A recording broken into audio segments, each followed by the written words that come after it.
Welcome to Unbound. You're here for conscious chats that go deeper than your Instagram feed, where we ditch the dogma but keep it real. So let's get unbound. Jess, welcome to Unbound. We made it.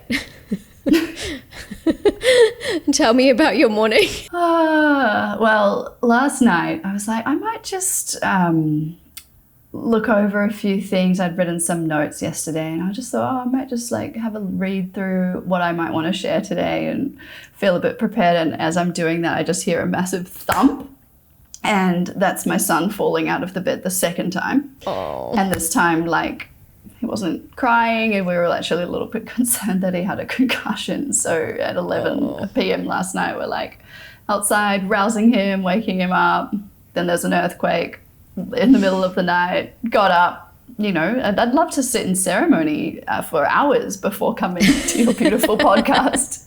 But my ceremony was preparing my children for school, recognizing that one of them was not ready to go to school and does not want to go. And just sort of pulling it together as mums do. Just classic mum life. Is everyone that's good? Much it. Everyone is good. Everyone is where they're meant to be and healthy enough. And Indy's home from school today? Indy's home from school. She's got Not a little going. cold, so Okay. yeah, we'll keep her home Fair. to rest. Oh. Yeah. Well, I'm so grateful to have you here today, and I'm just because it's fun for me to spend an hour with you. Jess is one of my closest friends. We did our Vedic Meditation teacher training together at the start of 2017, and actually how we met is kind of quite a funny story.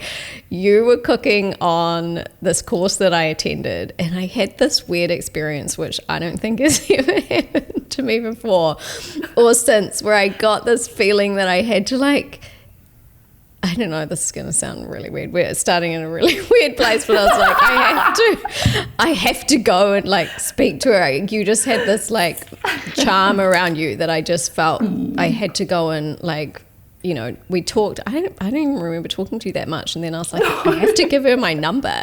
Some weird stalker kind of behavior. And anyway, I gave you my number, and I think we, ran into each other once in the city, and you were the one that actually told me teacher training was on, which triggered this whole cascade of things inside of me. That's for another story. But anyway, we ended up on teacher training together, and then we've been, best of friends ever since. Almost coming up 10 years, I was thinking about this morning. We're almost at 10 years of friendship, and we've shared so much being on a similar path in that time. But we were obviously going to be very connected, so that just charm was really strong. But I felt it too. Yeah, I was like, oh my God, I'm stalking her. There's something wrong with me. But anyway, it's ended up in a good place. It has, we're here. But I wanted to kind of invite you on today, which you've gracefully accepted, to talk about, in particularly, your journey to motherhood. You're a mother of two, Indy and Ami, and have been through, quite a profound, as I'm sure it always is, and so unique. But I think it would just be so beneficial to share the depths of what you've discovered, because your particular insights and reflections are so valuable. And I've heard you speak about them so much. It's not an experience that I've had. I'm not a mother. And so I really would love to share with the Unbound crew what you've discovered in that space. So I guess, probably starting with that journey from maiden to motherhood, which is huge. Where do you feel like that kind of began for you? How to even define that portal? Yeah, where does the rite of passage begin and end? Doesn't. In some ways, I always knew that I wanted to be a mum. In fact, I would be like, oh yeah, I'm going to have 10 kids. But as you know, we got back from our teacher training, and Tony and I decided kind of intuitively to move to Melbourne and build a community there. And that was going really well. And then all of a sudden I found out that I was pregnant. And that was really in a, perhaps on a deeper level, there was a part of me that knew, and I can even speak to that. But But really, Tony and I were so surprised. It was a real shock that this soul kind of inserted her way into our lives at a timeline where we thought it probably might happen like 5 years later. I just finished teacher training with you, and it was kind of like that wasn't even on the horizon. And yet deep down I knew I wanted to be a mum. So that was like the beginning of this initiation. And I think these processes, you know, how we fall pregnant, how our conception goes, all of these things are like the beginning of our experience, and they deeply shape us. So for me, you know, right from the get-go, it was about surrender and trust and like, whoa, you know. And I mean, some of the things that we did was like we went very early on into a garden and did like a vision quest and a ceremony to kind of connect with this being that just, I mean, I can't describe the level of shock. It might just, looking back, it's like, oh, of course, but the level of shock was like, it was Christmas Day in Melbourne. And you're how old at this point? Just to put it in am context. 27. Yeah, 27. Or turning 28. Like, it was the day after my birthday, and I just hadn't got my period. And I went to the bathroom. Actually, we were about to meditate, and my period was about 5 days late, and I took an old pregnancy test because, you know, I've done a few of those over the years. Yeah, just rule it out. Just checking. I was so sure that I wasn't pregnant that I left the pregnancy test in the bathroom, went down to sit to meditate, and then halfway through the meditation was like, oh, I better go check on that, like just in case, because sometimes it expires. And I went to the bathroom and was like, Tony? And he's like, yeah, what? In the middle of meditation. Don't ruin my meditation. Yeah, exactly. You better come here. And we're looking at the lines, and it was just like these two humans going, oh my God, trying to read the pregnancy test again. So 2 lines definitely means pregnant. Are we sure about that? Let's reread the instructions. I feel like that's a universal experience where everyone knows that 2 lines means pregnant, but when it's there, you're like, hold on, you're trying to process the thing, so you're checking the instructions. It was so far from our conscious awareness that was a possibility, that it was just like, yeah. In fact, now looking back, I actually had a faint line. We were on the way to the camping trip like 3 days before. I had a faint line. I just threw that test out because I was like, oh, faint line, that doesn't mean anything. And threw it out and then took another one. So yeah, so my journey into motherhood from maiden to mother began in that way, as a shock. And were you trying at that point, or were you just open to it? You're not actively trying, like, oh my gosh, you know. Gee, I can't even describe, like, we were so far off from trying. It was so much. It was so there's no like active, like, you know, means to not get pregnant. There's no kind of contraception or... Okay, so here's where it gets a bit embarrassing.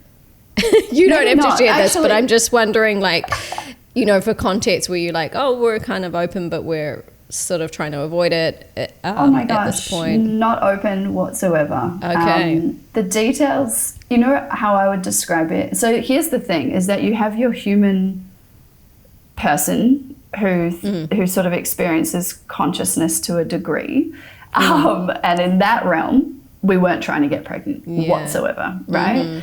And then when we look back at the journey, when we moved from Sydney to Melbourne, we were in the car driving, and as we crossed that threshold, we created like a little intention setting recording, and right at the end of the recording, you just hear me going, yeah, and to prepare to have a family. But it wasn't like in our conscious mind, we were thinking 5 years, you know, it just wasn't on the cards. And then similarly, I was seeing an Ayurvedic practitioner in Melbourne for fertility. Like I wanted to prepare. So there was that higher self like driving the agenda for sure. But and then you felt the preparation was going to be long. I just, I just like, thought, oh, yeah, 5 years. I just wanted to do what I needed to do. Yeah, that's right. And then like the you know, the moment that we conceived, because I know exactly when it was, that was Indy taking over my body and basically making it happen. Like that was a very spontaneous experience. Do you feel like, in terms of the desire at that moment, like what makes you feel like you know that? Know that it was Indy? Yeah. Indy being your daughter who you'd conceived in this moment. Yeah. It was a Tuesday morning. We both had work. And we were in the lounge, like about to Tony heading off to a meeting, me going out to a cafe to do some work, and like the impulse to do it there and then in like the yum position was... What's the yum position for anyone? Yum is a tantric position where the woman will sit and straddle the man. So the man will be facing each other. Like, facing each other seated. And it's kind of like a, divine feminine meeting divine masculine in congress. Face to face, eye to eye, heart to heart.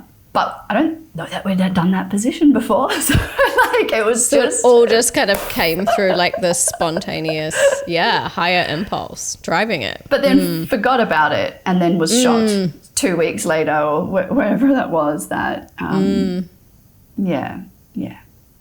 Okay, so you've had this like completely unexpected at most levels, those sort of wider knowingness there, especially when you look back and reflect, conception. And then, as you say, this shapes your journey going forward. So how did things move from there as you process this idea of being a mother at a much earlier stage than expected? Yeah. What I learned through the experience of conceiving and being pregnant with Indy was the female body's innate intelligence and Mother Divine's intelligence and the intelligence of the souls of these humans that are coming. And so I think what happened was it did take me it took both of us about 5 days to actually almost accept that this was happening and also come to like a conscious yes about it, you know. But then after that, my pregnancy with Indy was pure divinity. I just felt like a goddess. And I just remember feeling so directed by her through the womb, like go and, drink this juice that I'd never had before, go and seek coaching and up level over here. So I was in a real state of trust and surrender and excitement and knowing. I kind of, I'm also not so much of like a big researcher, but I was excited for the birth. Like I was ready and willing and felt like, yes, this is going to be a powerful experience, having obviously no idea what it was going to be like. The journey into that, it was actually really blissful from that moment. Talk about the next initiation, and I'm sure we will. That was slightly different. Yeah. Labor? No, I was going to say about the second child. And the second child. Yeah. Like if we're talking about how this changed you, because this is where that portal's really opening, how do you look back upon going through labor, which is not an experience that all women have, and this is your first labor, so how was that for you? Firstly, I think that the shifts, like we are infinite beings and we're infinitely evolving, right? So there's never like one point or it's just labor. It's like the conception and then and the phases of pregnancy that were, the nausea and what that brings about, and then the different other phases and the stages. So you're constant, like what I learned through that is that nature is supporting you to prepare. That's this divine intelligence that runs through women. It's like we are being cultured and hormonally and physically and emotionally prepared and spiritually prepared for the soul to come in. And so by the point of time when you're in labor, and it obviously very much depends on your conditioning, it very much depends on the amount of support that you have, and also just how the pregnancy has gone. But for me, by the time I was in labor, I was so fucking ready. I was just like, I was just in it. I loved it. I felt so powerful. And it was an experience of like, you know, Tony and I, as you know, in our relationship, super close and like deeply support one another. And with labor, it was like, nah, you can just get out the room. I've got this. Like, it was just me and the baby. And he was like, oh, okay. I'd been going for 12 hours at home in active labor. And he was like, can I go meditate? And I'm like, yeah, like, of course. And then back to that really profound sort of presence with sensation. That's what it was. And I wasn't, you know, I think some women talk about having like every contraction is one step closer to the baby. For me, I didn't even have that awareness. It was more just pure surrender and presence to the experience, to the sensation. And one thing that I did that I really loved and highly recommend for anyone listening and going into that portal is I welcomed it. It's like what we do in our in our meditation practice, that art of surrender and relaxation and welcoming whatever experience we're having. I remember saying out loud, yes. Like I was, as the contraction was coming, I was like, you know, parts of me might want to be like, no, thank you. Whoa, whoa, you know, but instead I actively said, yes. And I sort of sound like I was maybe making love, which is kind of apt because, you know, it, in my opinion, birth is a sexual act. You know, it's your body opening to be a channel to bring life through. When I first learnt this, I found it to be one of the most profound teachings for me, which is the Sanskrit word ma, you know, in Sanskrit means mother, and it's also our root word for matrix. And so the mother is literally the portal to bring heaven through to earth. And when we know that, it's like this is a sacred experience of bringing energy into matter, bringing soul into body. So, you know, I guess that along with like being a yes to the experience was incredibly powerful. Because I would imagine that for a lot of women, there is a lot of fear going into particularly labor because firstly, it's the unknown, the stories, the programming, the films that we've seen of all these women screaming in pain and all of these things, and some of which may, you know, come to eventuate. And then there's going to be that natural tendency in the body that comes up to kind of, we tend to contract and resist anything that has an intensity of sensation to it, whether it be, you know, emotions like sadness or grief. We contract and resist that, and also physical sensation. We tend to resist it. So there is the sensation and then there's the response to it. So I'm interested because you've approach this in such a high grade way, but for women listening who feel like, I don't know if I'm there yet, or I don't know, how do I get to that? How did you prepare yourself and have even the understanding, I mean, whether it was spontaneous download or not, but were there things or what could you recommend to women who want to be more in that space? So, I mean, education for me for the first birth was really key. I didn't do too much reading because I am so much of like a feeler through my experience through the world. I don't love to only like receive input through the ears or eyes, but just understanding the basic principles of what is happening in your body hormonally to support the experience. Like, truthfully, if I were to describe the experience, I could say it's the most intense, painful, crazy, you know, but it doesn't even feel like that's the way to describe it, because you're met with these incredibly juicy, bliss-like hormones in the body that support you to meet that threshold simultaneously. So I feel like education around literally the hormones and the physiology of birth are really, really important for women like wanting to feel empowered in that. And, you know, it's kind of, there is a leap around maybe even reading that, knowing that, and then going into the experience. And that's the leap into the unknown, right? And that's what I really believe these initiations and thresholds that we cross as mothers are.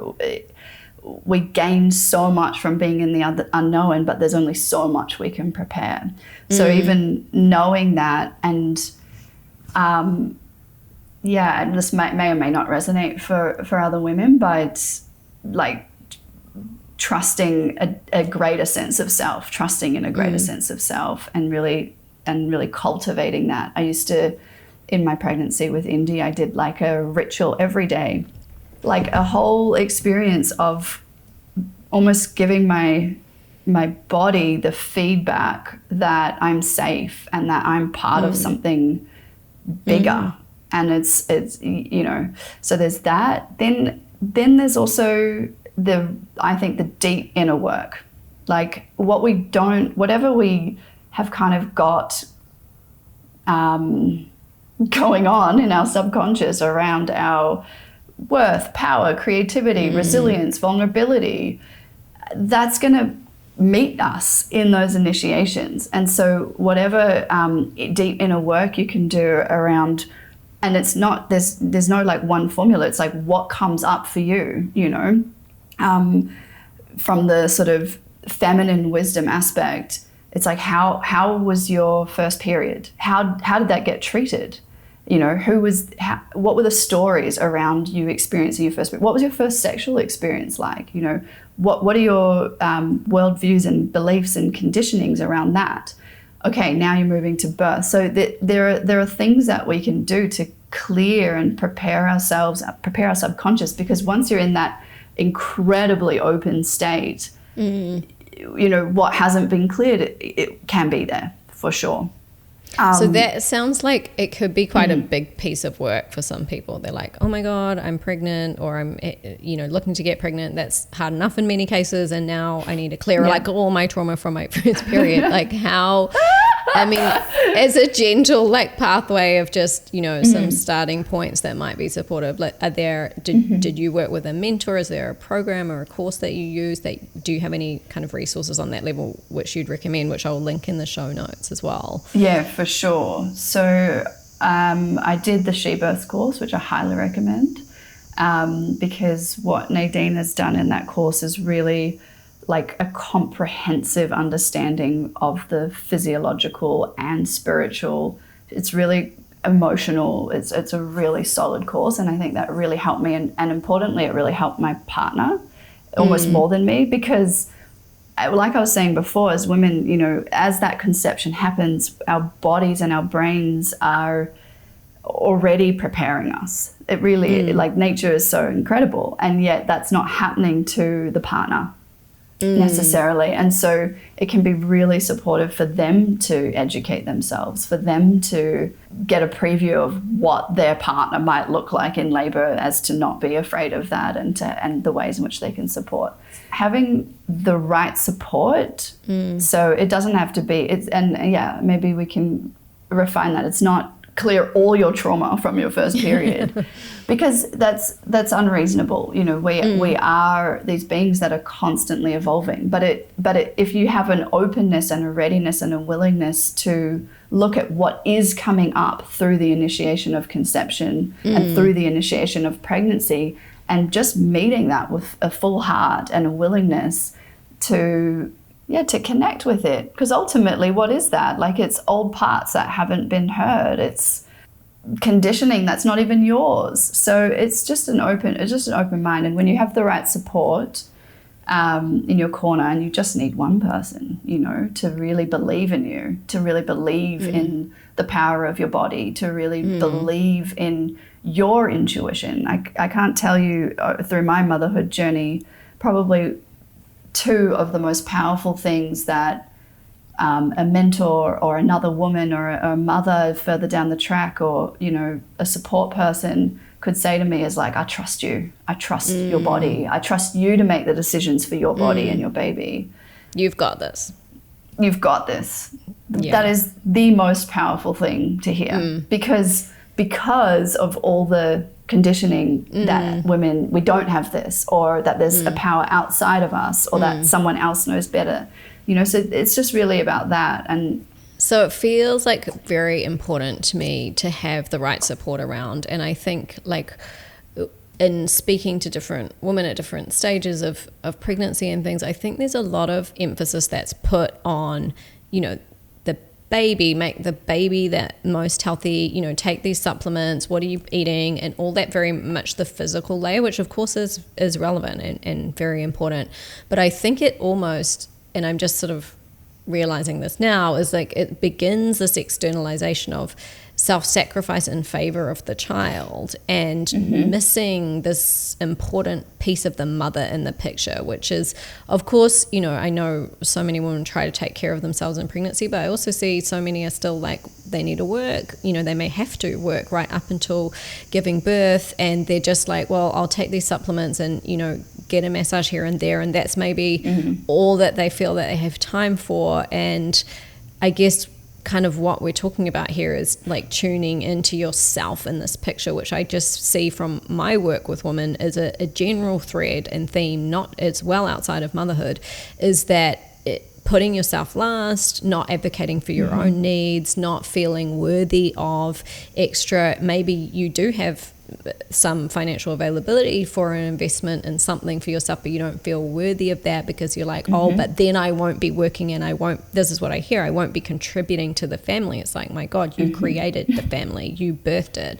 That is not a time, that thought shouldn't even come into your mind, because there's so many forms of contribution, and, you know, prioritizing the financial contribution is, in my opinion, a mistake, because we're here to love, we're here to feel, to have, of course it's needed and someone needs to do that, but I just don't think that attitude of like, oh, well, I won't, you know, invest in myself now because of this, and there's going to be certainly decisions that may need to be made in certain settings, but also I just think it's really important to, and what you've just, you know, articulated so beautifully, is the value of recognizing each moment of what's coming up for you along, and this is the work in life, right? But in these heightened moments when you're about to go through an incredibly life-changing transition as becoming a mother, which you don't come back from that, you become a mother and then you continue to evolve, and there are other pathways, you know, for other women that don't go down that pathway, like me, who won't have children. We have our own different initiations and portals, but we're specifically looking through this lens at the moment, is that does need tending to, and that also forms part of the process. Yeah, I mean, I think what you're speaking to is probably one of the things that I'm most passionate about in terms of really trying to understand like the societal constraint and structures and pressures that mothers are in, without the recognition and without the reverence to the role, and without the deeper understanding of like what is happening on such a deep level for the mother, which I believe is the energetic center of the family. So, you know, one way to think about this is, if you're looking after yourself, you're actually looking after your children. Like, I think one of the most powerful ways to look after your children is to look after yourself, because they're sharing your energetic field. And not only is there an extension of your nervous system, they imitate and reflect your emotional tone. You know, if you can sort of work through or support and nourish to a degree, to whatever degree is available to you, you know, whether that's time, resources, finances, but whatever it is that you do to nourish and resource the mother, that has a absolute flow and effect to the children, the partner, to everyone. So, you know, it's not, I think what we want to do is shift the cultural paradigm around it being like selfish, or, as you were speaking to before, around like that sort of, I mean, I hate to, but not hate to, bring in the patriarchy. We can't ignore the patriarchy. It's a huge piece of this. But it is, and I think that if I were to like dream into the most harmonious, beautiful world, it's going to be a mother-centric world, because mothers are shaping the next generation, and mothers are carrying like what our, you know, ancestors couldn't transmute. So I really feel like tending to the mother is actually tending to the energetic center of the family, which is going to have such a powerful ripple effect. Yeah, and I think that is definitely a shift that we need to see happen. Like, we're not going to be healed as a society until we heal our relationship to women, which is 50% of the population. It's the source of everyone. Every absolute person has a mother, or they didn't come into being. And the relationship to the feminine, both within masculine bodies and within feminine bodies. And also the support, the right systems. There's a lot of change that needs to happen, but kind of segued a little bit. But I think they're really important pieces to note, and just to reflect on like what I'm hearing from you, and having such a conscious tapped in, because that's who you are. So of course you're going to approach it that way, but have such a conscious tapped in experience that I know there'll be many women listening thinking, whoa, I hadn't even thought of that. That never occurred to me. They'll be reflecting on their own pregnancies, and there can be, you know, that grief of like, I wish I'd been able to. But I think if we're hearing this and you're in that position, and, you know, maybe you've finished your birthing days or having children, you're still holding the position of matriarch in society. You are a grandmother, you are an aunt, you are a godmother, you are a sister, you are a friend. And I think that this is the purpose of this, is like not to, and if there is some grief there, I think honor that, because yes, you probably did deserve more support than you got, and I think that is a valid feeling to have. But I guess what I want to do here is provide for those women, and for all of us that support women, which include, I hope men are listening to this, because it's going to be your wife and your partner and your daughter and your friend, you know, those that support women who are yet to, or are taking that journey, or contemplating, or in it right now, to be able to tap in a higher way, and find a smoother and more expansive and more connected experience, if that's something that they're looking for, which I hope they are, because that's what you all deserve. So tying this back to where we left your journey, you're in you're in labor, and you're having this openness. I love the fact that you said, you know, I said yes to this experience, because I think we forget that we want to be a mother, and so we've signed up for this process, which is, you know, undoubtedly intense in moments, but also can be something, you know, so profound if we're willing to open to it. That saying yes is also, you know, it's a pain management technique just for any other sensation. It's like not resisting the sensation. So you're in this moment, and where does it go to from there? So with my first birth, we were birthing at the birth center. And after 12 hours of active labor and like total oneness and inness, I left my home environment and went to the birth center, which is, you know, part of the hospital. And things definitely changed when we got there. Yeah, it wasn't the same. You know, even just getting into the car in the middle of active labor is a massive feat. My husband said he was driving, it was like about 3 a.m. when we moved to the hospital, and it was about 3 a.m. He said he was driving 20 Ks and like not stopping at red lights just to sort of get there. And I thought we were going at 90, you know, because your fight or flight response, as soon as you're out of the comfort and, you know, the nest that you've made for yourself, it's going to switch on. And so that then has an effect on labor. And my experience going into the hospital, everything slowed down naturally, because I deep on an animalistic level wouldn't have felt as safe as I did at home, which is why we then made the choice to do a home birth after for our son. So there were a few things that occurred at the hospital, and I was really grateful that we were both really educated on what might occur in a hospital system, and what we might be in our rights to say yes and no to, and things. So we did it like a lot. We did a lot of no's. And at that point, my husband, I was so in my experience that he acted as my guardian. And, you know, I don't know that women always have a husband that's that aware, or has done the birth prep with them, or, you know, or even feels confident to do that. Oh, yeah. A wife, yes, absolutely. So a partner. So, or, you know, that's why when you think about your birth team, whatever that means for you, it really is bringing in people, i.e. such as a doula or a support person who really deeply understands your intention and who really is going to have your back and who really believes in you and who really is able to reflect back to you your power.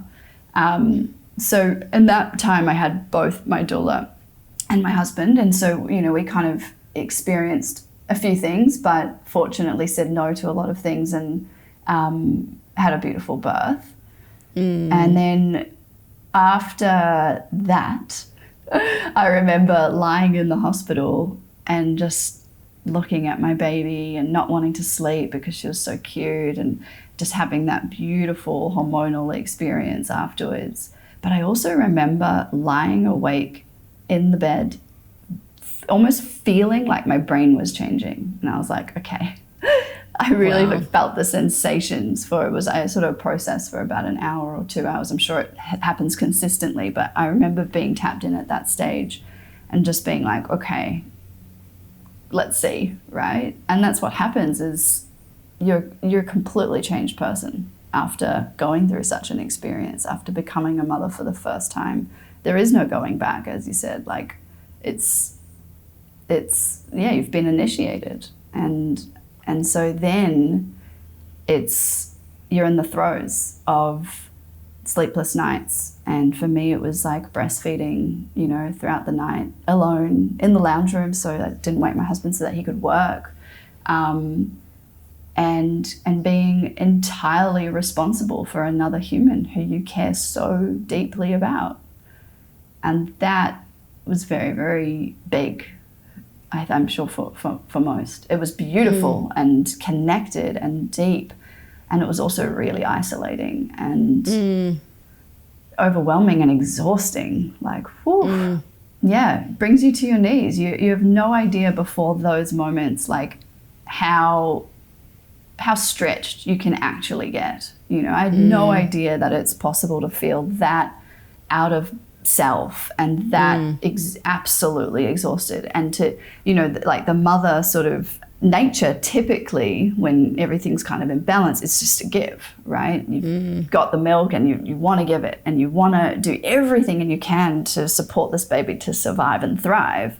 And so you're doing that to a degree at the expense of like your own system. You're sharing a system, and that's a huge experience, which I feel like hasn't stopped. You know, the intensity of that. But my children they're an extension of me. Like, there's no doubt about it that I'm no longer like just Jess, and I don't think that I'll ever be. You know, sometimes I think about like honoring the woman inside of me and doing, you know, lovely things with girlfriends that are fun and bring the kind of that woman that is inside the mother. But the mother doesn't disappear. Like, no. She's there and she's tending. And I believe this to be the case from women also that I've worked with who have lost a child. So then they're not even having, you know, the experience with a child, but there's an extension because they've become their mother. They are their mother. So that's a ongoing initiation, an ongoing process. Looking back at that time, I know so many women experience that. And is there something that you feel like if you'd had more support, if there'd been more of a village, are there things that you feel would have changed that for you, or is that an innate part of the experience? I think deep spaces for women to be seen and heard is the medicine, whether that's individually with a mentor in a space of therapy or support, or circles, like sharing your experience, particularly with those who have been through a similar experience. And I think, I mean, it does come back to the cultural conversation of the kind of support that we need. When I think about it, like, you know, there I am, this new mother, tending, like doing everything I possibly can, And then at a certain point, you know, going back to work and sort of doing both those roles. And then I almost, if I were to imagine my neighbor next door doing exactly the same thing. And so we've unfortunately at this pace that we're living and this sort of structure that we've created for ourselves, there's a lot of like parallel things, and we're all like overexerting. And so, yeah, like the village life, what does that look like in the modern world? I think at a starting point, it's support, to be seen, heard, validated, recognized, acknowledged, even just from within, right? Not even just, but from within, from so that self. yeah. And sometimes you need the mirror held for that. And then shared connection, shared experiences. I think some of my most beautiful experiences as a mother have been, you know, sharing a meal with friends, and whether it's their babies or not, but kind of that collaboration and that village felt sense that I feel like I recognize in my bones. I recognize in my bones that I'm not meant to do this alone. And yet, you know, there we are. So any kinds of shared experiences, I think, can be incredibly powerful. So I guess that kind of looks like in the modern day, mothers groups would be probably the most common thing that women join up. But I still hear that people, you know, the capacity to catch up with them, they're also often new mothers that you're kind of just thrust together with that happen to have a baby at the same time as you. It doesn't mean you have a pre-existing connection. So I feel like that might be part of the issue, because I know that many women take that option up in joining mothers groups, but I'm still hearing that they feel isolated and alone. It's also sounding like it needs to be from women because of that, the just visceral physical experience. It's sounding like, you know, you've got a very supportive husband, so you had that support there, but it feels like you needed more or could have benefited more from women. Is that what you feel about it? Yeah, I think that, I mean, that's why I created Vedic Mama Circle like so many years ago, was because it was more like bringing together like-minded women who shared the experience. And yeah, I agree with you, like being thrust into a group just because you're a mum might not mean that you really deeply resonate with another person. So I would also say like just cultivating mother friendships, even if it's just one other mother. But there'll be a resonance, you know, with having somewhat of a similar experience of nature. I'm just thinking of women who, you know, are trying to conceive now, or they're pregnant and they're thinking, right, I'm hearing this. I hadn't really thought about that. I was like just going to get through labor and then hoped for the best with regards to like getting breastfeeding going and sleeping through the night.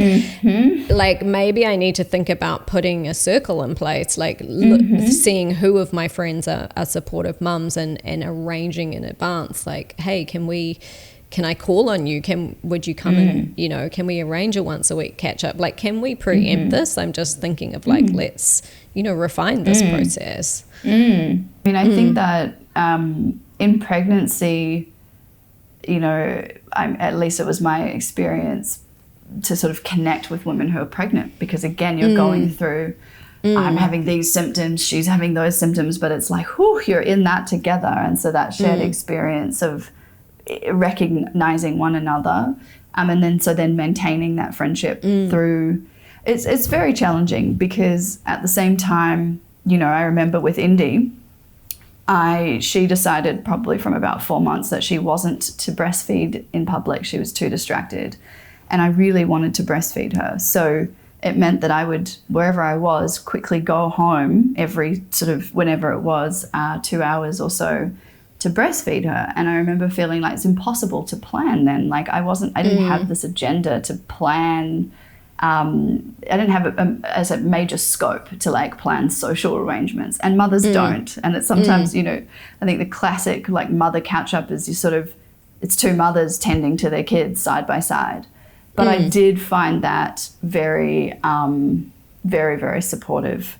Yeah, I going back to the piece of like recognition, I think because culturally we're not recognizing mothers to the degree that they deserve to be recognized. So starting to like just in-source that recognition and validation and self-worth through what they're doing, whether you do any journaling and processing that way, or you see a mentor and they hold the mirror up for you, or you're able to enter more resonant spaces with other women.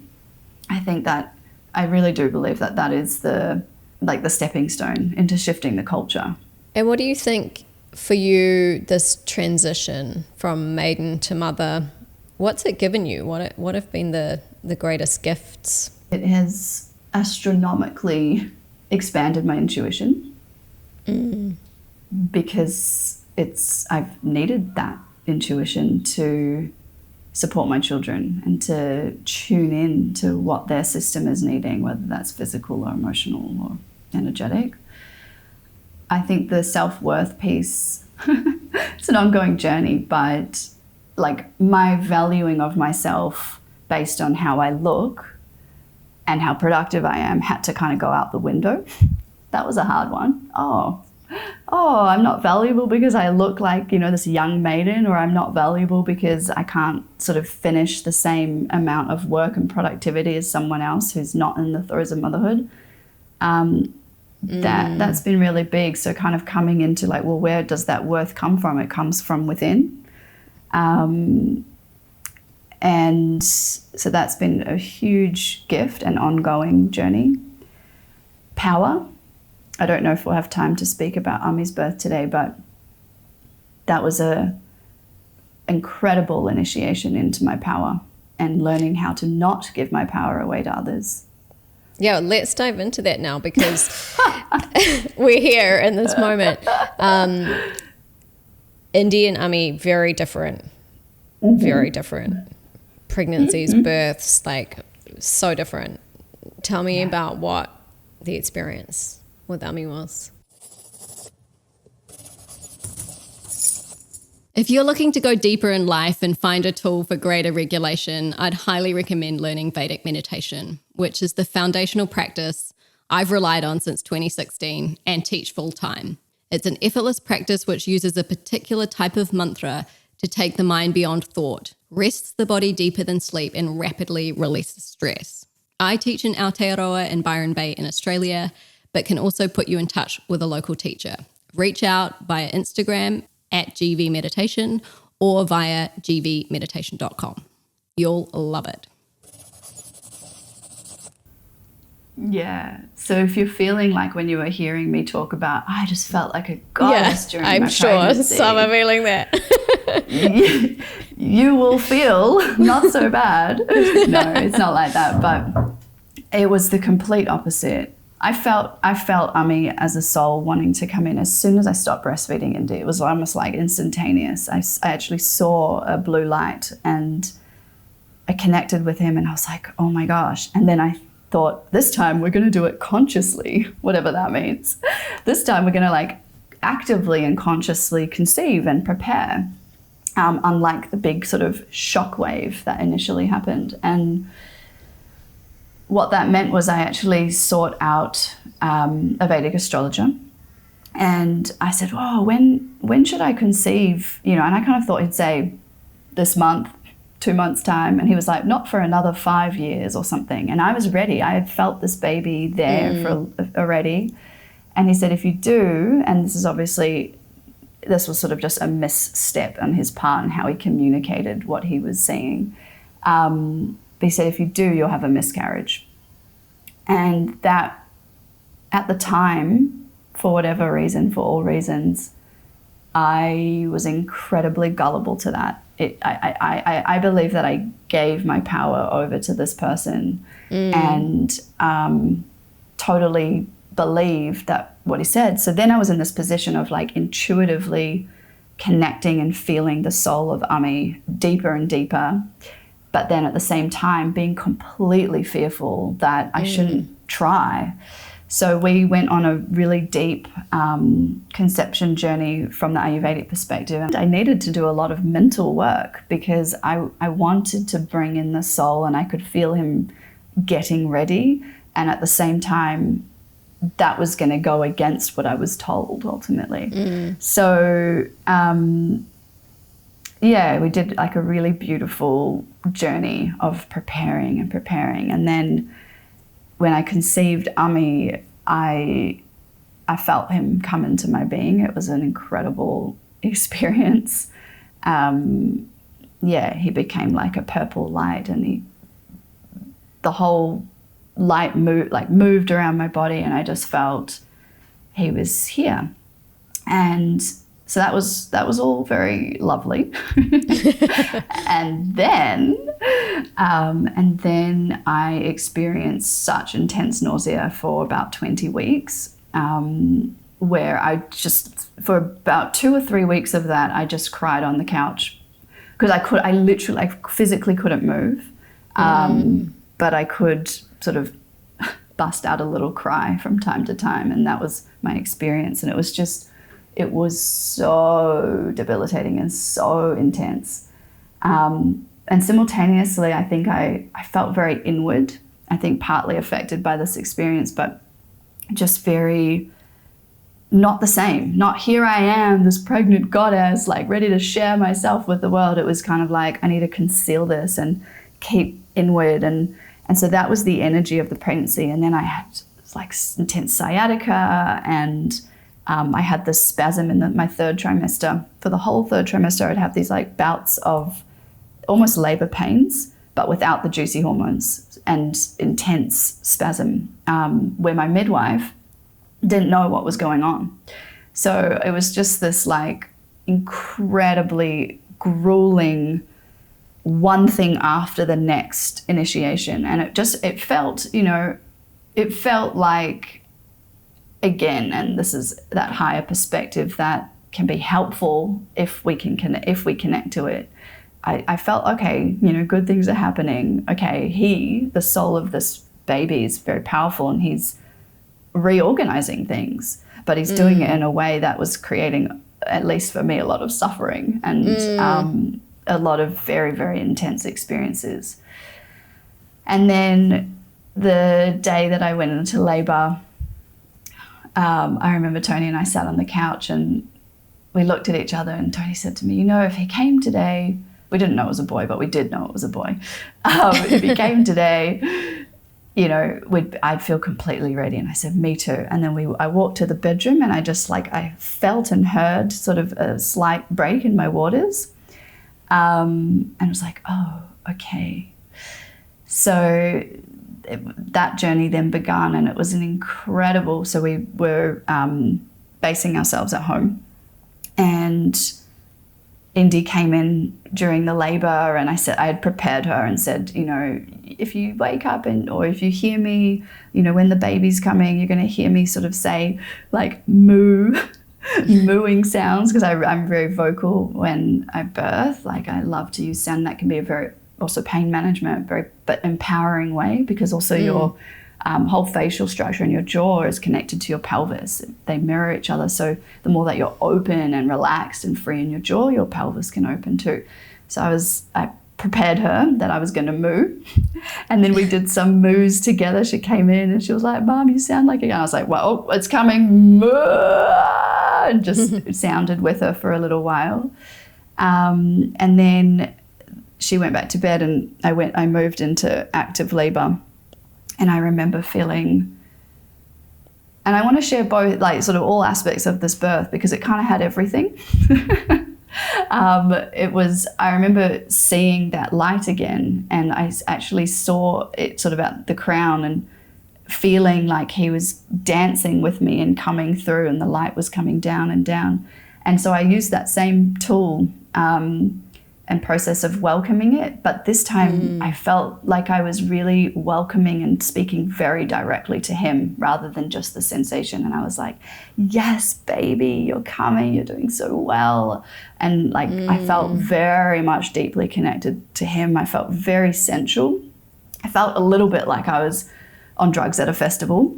I remember kind of looking back at my doula and saying, I could do this all day, because you've got the physical pain sensations, but you've also got these incredible hormones that make you feel very relaxed and high and spacious and vast and connected. So leaning into those can be very supportive. And I just kind of, really enjoyed that and progressed, and things got more intense and more intense as they do. And then my midwife arrived, but a little bit late and a little bit stressed. And she was stressed, I think, because she was stuck in traffic, and that happens. And so she arrives and we have a little chat, and then I go into the birth pool. And again, that was very nice because that warmth just felt like, I could relax a little bit deeper. And, the thing is that the more intense it progresses, the more of those bliss chemicals you're experiencing, because nature's so intelligent. So for me at that point, I was becoming very like dreamy and trance-like. And so that, and you're kind of in the almost towards that transition point. And I was in the birth pool, and I remember there was one contraction specifically, and it was this was probably like the peak of transition, where I actually felt like my bones, my pelvis, my body was splitting open, and it was the most intense sensation I've ever had. And I'm just looking up, I've got a picture of Kali here, and it reminds me, like, I felt like I was Kali. I felt like I was this incredibly powerful, didn't feel like I was Kali. I was Kali. Like, it really was this embodiment of the most powerful feminine force there ever is. And Tony reflected that back to me after the birth. He was like, there was this one time where your eyes were really big and your tongue was popping out. And I was like, oh yeah, I was Kali. And at that point, so I was in this probably, the most peak powerful time in my life to date. And at that point, I turned to my midwife and I said, I feel like I'm splitting open. And so she suggested that I lean back at the back of the birth pool, and that might be an easier position for me. But the thing is that I really wanted to birth like on my knees, and I sort of intuitively felt that would be the position that I birthed, and that's where I was at the time of Kali. I was in on my knees. And I think that was that moment where the power switched. It was almost my most powerful self, and then I turned to someone who I really respected and really felt like knew more than me, and sort of turned to her. And I would say that's like a moment of giving my power away. And then what sort of cascaded after that really is evident of that. So I was laying back, and then I birthed Ami's head out, and that was a really incredible experience. And then out of nowhere, the midwife again felt anxious, and she ended up sort of pulling Ami out of my body at a time when I don't even think there was a contraction, and there certainly wasn't any consent. And so this was a really, really big moment that has taken me a number of years to process, because it was a real shock. It was a really, really, I mean, if you think about it, like a baby's head is coming outside I couldn't be more open. I couldn't be more vulnerable. And then someone who I gave my power to kind of came into my space, and I felt incredibly violated. And of course, there's all the pieces of she was probably doing what she just felt was right and all of that. But it ended up being a very deeply challenging moment for me. And then after that, chaos ensued, and I ended up, I'll just kind of cut the story a little bit shorter because it's very long. But I ended up fainting after getting out the birth pool, and then breastfeeding, but feeling like I wasn't landing. Like I kept saying, I'm not here, I'm not here, I'm not here. And it wasn't really being tended to in the way that it needed to be. And I kept saying, I'm not here. And then eventually the midwife came back and checked, and I was bleeding. She goes, oh, you didn't tell me you were bleeding. And I was like, oh, I've just been lying here, like not here.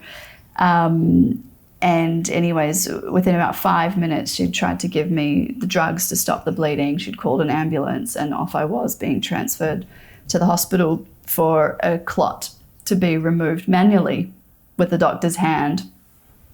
Well, so this was his birth.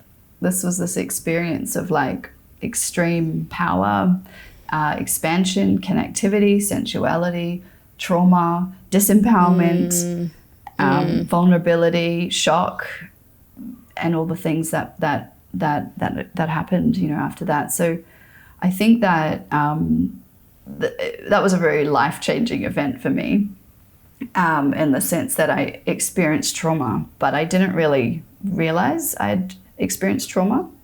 I kind of just did the usual mum thing. I had lost a lot of blood, and so it took me a very long time to recover. I had to sort of be bedbound for 10 days after the birth.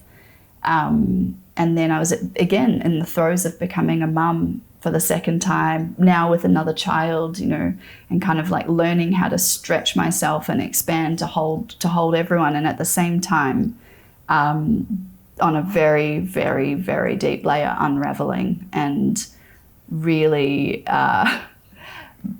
descending so deep into the void of the unknown and of depth and of kind of the liminal space.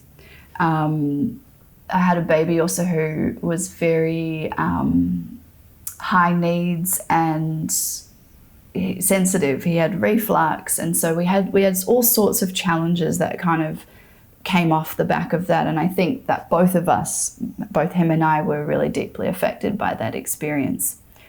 What I suppose learned from that experience was I didn't realize that I had experienced trauma until sort of someone told me 18 months later. I kind of thought, I just didn't think that I would experience trauma. And I say this like lovingly to myself, but it was like, but someone with this amount of tools and this level of consciousness, it's a joke, but I was like, it's that. No, I'm not experiencing trauma. Like I kind of just, I suppose denied it or didn't even have space for the recognition of it. And I felt a lot of shame. I felt an incredible amount of shame for how that birth went. And, this is the thing, is that going back to your point around like, we got to process everything from our first period to the birth. No, like you can't. And there's a each time birth, and a season for it, right, as well. So you had that time came later. 18 months forward. Yeah, and it was a different initiation, like what I gained from indies was completely different, and what I've gaining and have gained from ummies has been a different level, and I feel like I've gone deeper each time. But it was, I really learnt, okay, like all my old paradigms of who I thought I was and what I thought myself to be, and on almost every layer of my being, just disintegrated into the void with me. And so I was in a space of like real unraveling and unlearning and unwinding and letting go on such a deep level. And then as I said, about 18 months later, a healer that I work with here in Bali was like, your body's still in a state of post-traumatic stress because it's like you still think that you're unsafe, but you are safe now. And so that's, and that's like a really key thing. I think what I learned is that, trauma needs to be recognized and validated. And birth trauma is very, very common, and I think often unrecognized, because particularly if the baby is healthy and if the mother is healthy or healthy enough, we kind of should feel grateful that we have a healthy baby in our hands. So like, how could we complain? It could have been worse, all those sorts of things. But for me, that was such a big moment of giving my power away to someone and having my space invaded in a very vulnerable time when it was a no for me. It would have been a no, but I just didn't have the chance to sort of say it. So it's been a very wonderful gift, as it always is, in healing and in reclaiming my power and reclaiming my self-worth and coming back to a place of deep safety in the body. and clarifying for myself what is a yes and what is a no, and clarifying even more, like more on a more refined level, what my intuition is saying. So that, you know, when we, whatever way these aspects of our initiations go, there are always gifts. There is always gold to alchemize, whether it's like you have this beautiful, peaceful, blissful birth, or it goes the way that you didn't want it to go, or you have a challenge with breastfeeding, or, you know, your challenges with conception. Like, we all experience a multitude of challenges with different flavors. And my belief is that these challenges and what our children are calling upon within us, you know, through, as they get older, it's through the things that they say and their emotional outbursts, and, you know, the way in which they mirror our stuff that we haven't yet worked through. All of these things are invitations, really, to be the mother that they need us to be, and also to be the woman, to come back to our true nature, the person that we are meant to be in the world. So, you know, going through the actual experience, it's a lot. And at the same time, my approach has been to always recognize that there is gold to extract here, and to find spaces and people and ways and rituals and processes that support us to, really identify and reclaim the gifts of these experiences and initiations. Because I think, and I've, you know, worked with a number of women who have felt deep levels of disappointment and shame around the labor and pregnancy not going how they want it. So there can be, you know, that intention that maybe you want a natural birth, or maybe you want it, all kinds of things. Obviously breastfeeding, most women really want to do that. Some prefer not to after a period of time. But if there's quite a lot of judgment and shame, I find it's, and my reflection has been to them, and not being a mother myself, but has been like, you're kind of asking for perfection. Like, it's a perfectionist tendency that can come through of like, I want the perfect birth. And of course that is your desire, but so often it's not a controllable process. And so often, very rarely, I think, in fact, is it completely seamless, because this, like any other experience of life, is ultimately a portal for evolution. So absolutely. To what extent do you connect with that concept of looking back on Ami's birth particularly? Because obviously things went a little bit more the way you might have hoped with Indy. But with Ami, do you feel like you had the birth you needed to have in some ways in order for you to see these, and when it happens in these visceral moments where it really gets you, because it's so, this is the birth of your child, like there couldn't be anything bigger where you'd want it, and you're already you were so powerful in that moment, and that interruption, there was no way that you weren't going to have to mine the gold nugget here, because the impact was so deep.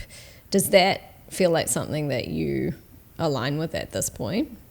Like 1000%. And I do believe I aligned with it in the beginning as well. Like, I knew this was shaping me. I kept saying, like, I'm being shaped here, I'm being molded, or more like unmolded, you know, like the David, you chip away until the masterpiece is revealed. But it's one thing to almost consciously know that, and then and to believe that, and then it's another for your body to be experiencing lack of safety. And so I think for me, the process has been, and I would say one of the overall themes of my motherhood journey is embodiment. It's like, okay, there are these wonderful ideas and concepts and higher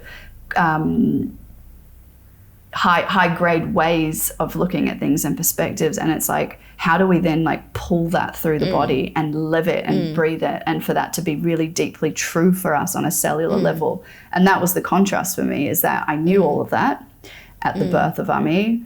I was aware that this was going to be this most powerful experience of my life, which it is yet to date. It has been, and I'm so deeply grateful. And 3 years later, I can say that But to put the pressure on myself to say that at the time was the sort of, it would be a bypass. It wouldn't be true. And I think what I've learned is I've needed to come into the body and like meet the sensations where they are, and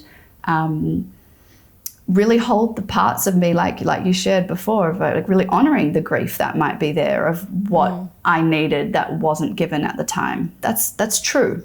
And on one level that's true, and so is that this is the best thing that could have ever happened to both Ami and I, because it is very much a stepping stone in the arc of our evolution, for sure.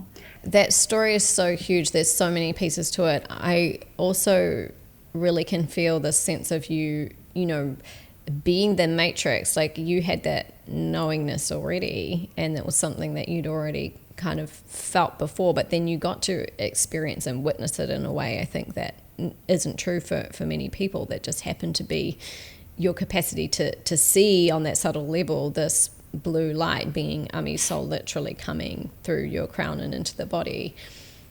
I'd love to hear you talk a little bit more about the concept of, you know, collecting the soul, or there being a calling in of the child's soul, which I think is an aspect of birth that doesn't get much airtime. You know, the moment we think that we want to have a baby, or the moment we start consciously conceiving of that idea as a possibility, that begins our preconception journey. And what that means is, if we are feeling that then, you know, we would like to be pregnant, usually it's because there is a soul that wants to come through us. And I think just even knowing that supports like our connection, and supports our openness perhaps to the possibility. Now, I know that conception is a really tender, and can be for some an incredibly difficult path, and I have really worked with women in that space and seen the level of grief and intensity and trauma that plays out on that path. There are some really beautiful resources, such as Spirit Babies. I don't know if you've read that, G, but it's a great, I think, very, very sort of paralleled to the Vedic worldview of like what the process is of a soul wanting to come in. If we think about it like at a soul level, there is a being that wants to join you earthside. There is another human. Like this is, if we really like strip back all of the humanness, it's just like there couldn't be something more sacred than a soul choosing you to come into the world. I mean, for me, it was relatively spontaneous, like the light, seeing the light, but I did, once that happened, like I trusted myself and I believed in what I saw. And I think that's one of the most powerful aspects of cultivating our intuition, is that often, especially as women, we're so tapped in, we know so much, and yet we have these like sort of limited beliefs that stop us from actually listening to that. And I think one of the most powerful practices is to listen and believe the intel that we receive. So when I saw that light, you know, I was like, okay, that's my son. And then further along that journey with him, I remember seeing different like visions of him. Sometimes I saw him as a grown man. Sometimes I saw him sort of looking like Tony, but a different being. So, you know, and who knows what, I might have been connecting to different past life versions of him. And then often he was the blue light, and right close, you know, before we conceived, the blue light was like here. And Tony also saw the blue light at one point. He was all around. But I think being in a space of trust, and for me what also cultivates trust is like ritual. Tony and I, we had like a preconception ritual, and I do lots of sort of ritualistic practices that drop me into a space of openness and connectivity and sacredness. I feel like when we invite the sacred in, the sacred is illuminated. And so, you know, you could create an altar. If this is something that, you know, if anyone listening is wanting to conceive and they're feeling inspired by perhaps this aspect of it, you could create an altar and dedicate a space to this journey. And it's without the pressure, and it's certainly without the knowingness of like exactly how that's going to unfold. If you look at my examples, like if I thought it was just going to unfold the same way as the first child, that would have been a mistake. So it's an openness to the unknown. It's a willingness to be a conduit, to literally be a channel for another life to come through. And there isn't anything more sacred. So dedicating yourself to the sacredness.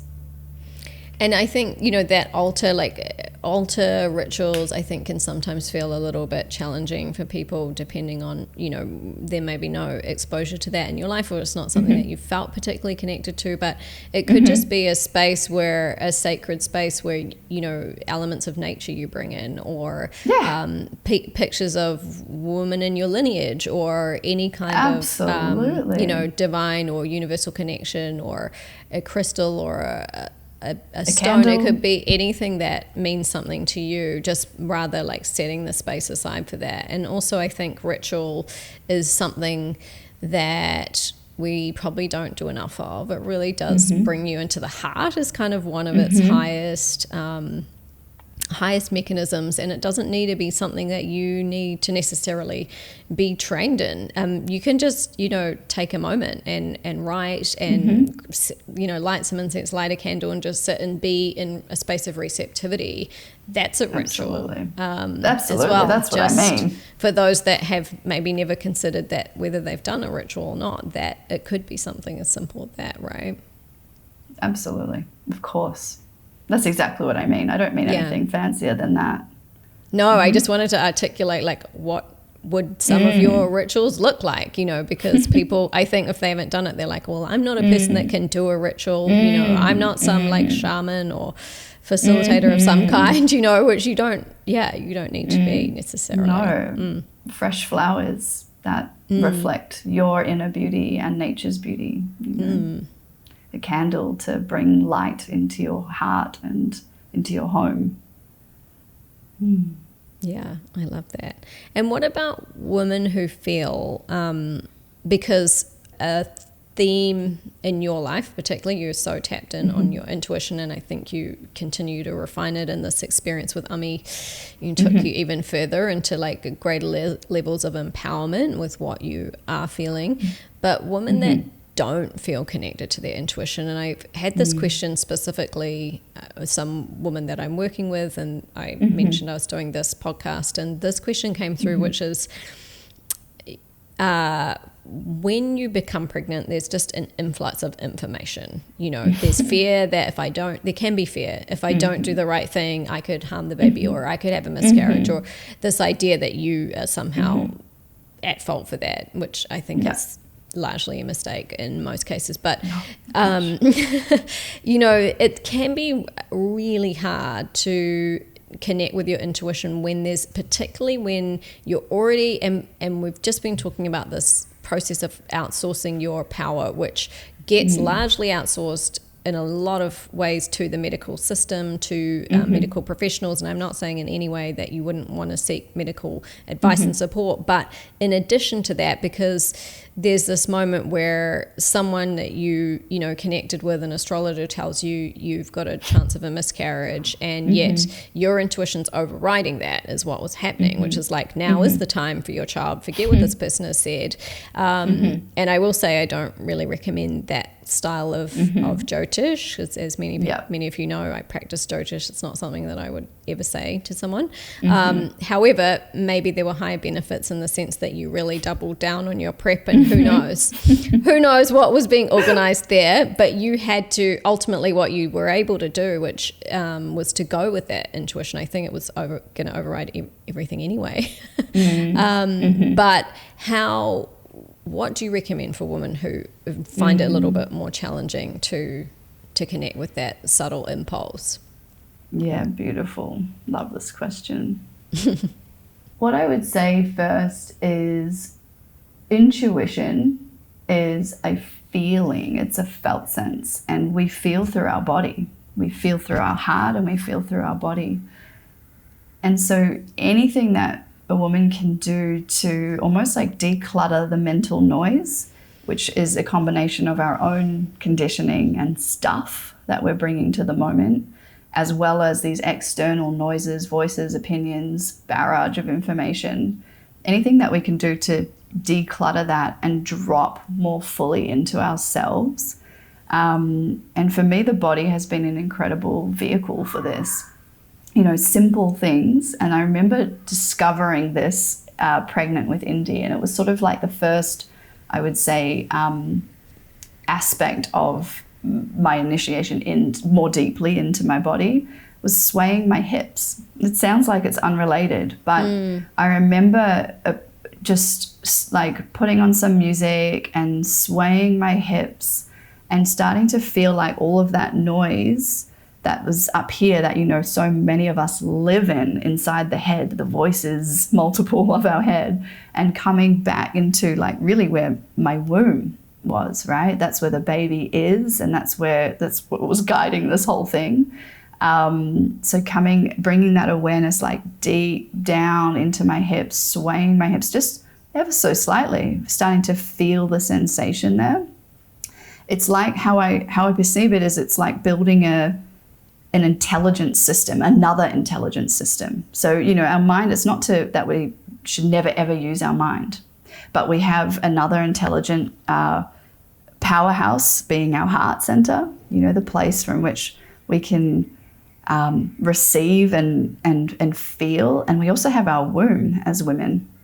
And that's, I believe, like a third intelligent place of intuition and wisdom. And so for me, the process of becoming a mother has brought me like down into that space. So such things as like moving the hips, moving energy in any way, like any of our usual practices of meditation and breath work as well, that declutter. And then like when we feel more connected to self, being able to make a decision and being able to make a call. I also think that can be, it would be worthwhile like looking into what the specific energetics behind like what's holding us back, because it's likely, as an example, when we were young, we might have felt things to be true, but our parents or a schooling system or society told us that's not true. This is how it is. This is the truth. And so when we kind of are able to go back to the origin of where those imprints that taught us not to believe our truth, not to speak our truth, not to listen to the subtle voices, that the subtle isn't real, any of those stories, then, and we're able to clear that or alchemize that, then we're going to more fully come back to those whispers, and the whispers become louder, and it becomes like a, I forget the word here, but like a self-fulfilling prophecy in a way, in the sense that the more that we listen and we get that feedback and we act, and then it's like, oh wow, my intuition was right there, and then it's like a muscle, and we build it and we strengthen it. And I don't know if that was helpful, but that's what came to mind. I think it's really beautiful. And, just to hear how you explain it, I think it comes down to that feeling state. And you're really like speaking to the importance of enlivening being in the body. We don't realize how much we're in the head. And when there's anxiety, because I was thinking as you're saying, feeling, I'm like, yeah, but what if there's like that anxiety is dominating, but the anxiety is largely driven by the mind. And so the more that we can come out of the mind and into the body, into the subtler experiences, and just, as you say, there's something as simple as like swaying the hips, is like leaning into your feeling rather than your thinking state. And also something that you mentioned before, which I'm always championing with anyone with regards to experiences that they had, is that you validated your vision and what you saw in the moment. And so I think that process of trusting yourself in lots of different areas then leads into trusting your intuition, which is, if you feel something, what if that's just that is the case? It's because we're so divorced from that subtle feeling being a valid means of of knowing things, when actually it's the most sophisticated, because it doesn't need to wait for science. It doesn't need to wait for an expert. It doesn't need to wait for a book that you have to read. It's instant. It's in the moment, and it can take in all variables, which none of those other systems can do. So I think it's that process also of when you do get a feeling at any point in time, what happens if you just trust yourself that it's just simply what you know it to be. You know it's something, you're feeling something. We've all done this in lots of different areas when it comes to relationships, you know, getting signals around what a partner's intent may be, what they're up to doing, woman's intuition about people cheating. Like, you actually knew. You actually knew. And so to what extent can you just trust your knowingness and combining that with the feeling state? It's really powerful. Totally. And also I was thinking, when you mentioned the anxiety example, well, anxiety does come from the mind, and it also, it can be a sensation that's from a past experience that's repeating, right? Yeah. And so it's like, if we are able to meet the anxiety with presence, or with feeling it, or with energetically shifting it, then what's underneath that anxiety is going to be something more real. The anxiety doesn't have to be like pushed away or ignored or stuffed down somewhere, but actually met and felt through. You know, sometimes another practice is just, which you know all too well, but it's bringing our awareness to that sensation, and using our flow of consciousness to almost diffuse the sensation that's there. The sensation is coming from another time, and even just acknowledging that, like, oh, these feelings, this is what I tell my children when they have all kinds of feelings. It usually is a combination of, your feelings are real and they're from the past. And I don't tell my 3-year-old, but my 7-year-old, who's now understanding this, when she has anxiety, it's like, yeah, I really get that. I get that. That's a real feeling. That's butterflies and I feel, you know, scary. I totally feel that. And I know that you are safe now, and these feelings are from the past. So we can do that for ourselves. Like, you know, and you can place your hand, say if you're feeling the anxiety in your chest, like, oh my gosh, I get that. Of course, you're feeling anxious. Your mind's telling you this, this, and this, but more likely that anxiety is probably coming from a past experience. Yeah, and that process of getting clear, which maybe go through a couple of layers of what's on top of that, because that's actually the need of the time. That's calling for you to do some healing there. You want the answer now to this other question that you're asking, but actually first you need to heal kind of what's there.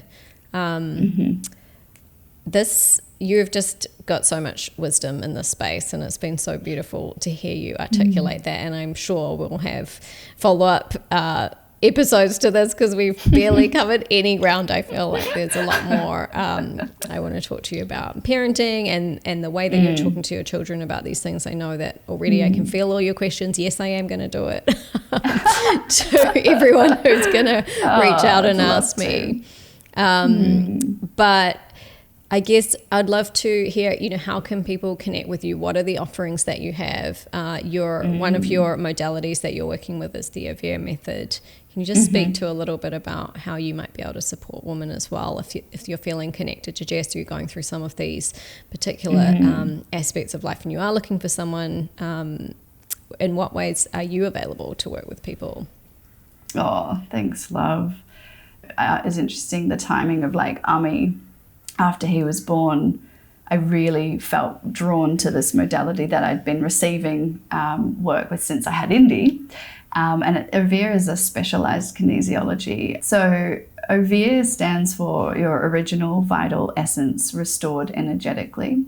And it's a really beautiful healing modality of specialized kinesiology that draws upon quantum mechanics, energy psychology, and kinesiology. And really what we're doing is we're supporting the client to come back to their true nature, to come back to who they truly are through energetic processing.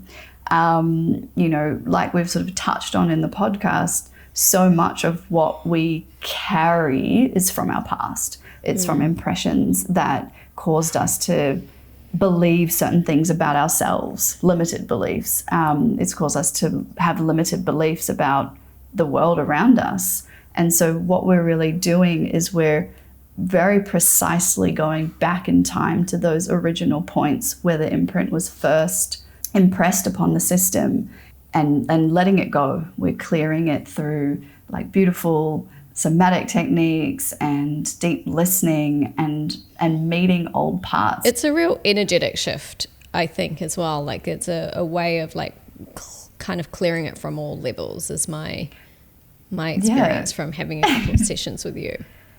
Yeah, it's like we're clearing the imprint at the deepest layer. Like, you know, somewhat in the way that with meditation, our body naturally knows how to organize. Meditation combined with specialized kinesiology, it supports us to go really precisely. Yeah. And the specific offering that I offer, which is called the Embodied Woman with the Ovia Method, is really about co-creating with life and yourself the woman that you desire to be. You know, most of us have a felt sense of like things could be more aligned. I also wanted to mention that I'm going to be offering a group experience next year called Mother Portal, and it really is the beautiful. essence. There really is the essence of what we've been speaking about, and a group space for people to really deeply honor themselves as the energetic center of their family and gain that support and feel held and gain tools and techniques to support their energy and their nervous system so that they can be the mother that they truly desire to be.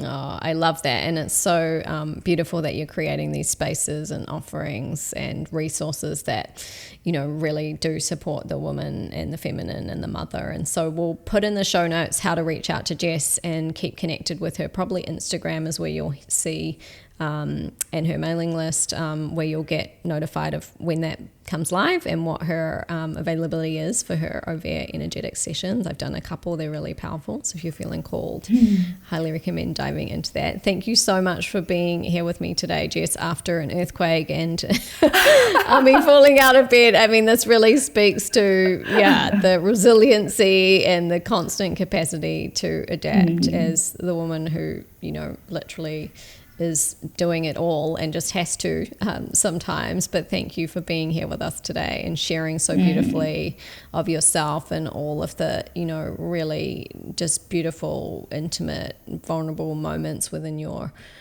pathway to motherhood, which I'm sure has just really raised the thinking around a lot of things for a lot of women. I'm sure there's a lot to kind of reflect on from this episode. We'd love to hear from you, how you're finding it and what's landed for you and what has flowed through this episode. But yes, thanks so much for being here with me. Thanks everyone for joining.